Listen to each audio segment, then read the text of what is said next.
तर भावानो 2 दिवस झालं ऊन पडले म्हणून आज मी परत एकदा शेताकडे गेलतो. खरोखर भावानो सकाळ सकाळी आवरून शेताकडे जाऊन आल्यानंतर कनी एक नंबर वाढते. भावानो तुम्ही फक्त एकदा हा व्ह्यू बघा कसलं भारी दिसायला लागले. तर भावानो सकाळ सकाळी या चिमण्यांचा आवाज ऐकला की एकदम भारी वाटते बघा. तर भावानो तुम्हाला सांगायचं म्हणजे 8 ते 10 वर्ष झालं आमचं शेत असंच पडून होतं.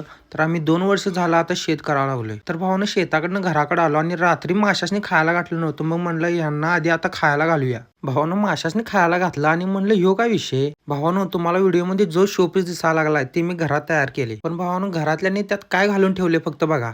तर भावानो आपली सकाळी 9 वाजता ही न्याहारी असते बघा. तर भावानो तुम्हाला सांगायचं म्हणजे आमची मम्मी अंगणवाडीचा खाऊ करते. तर भावानो गावामध्ये 3 अंगणवाड्या आहेत. त्या अंगणवाड्यामध्ये जाऊन मला डबा द्यायला लागतोय. तर भावानो ही आमच्या गावातली मराठी शाळा. माझं शिक्षण इथं 4थी पर्यंत झाले बघा. तिथनं मग भावानो मला जायचं होतं साईडवर. गाडीत पेट्रोल नव्हतं. मग म्हणलं आधी गाडीत पेट्रोल घालून घेऊ. तोपर्यंत भावानो साईडवर सिमेंट कमी पडलेलं. मग गाडीवरच 2 पुत्ती घातली आणि पोहोचलो साईडवर.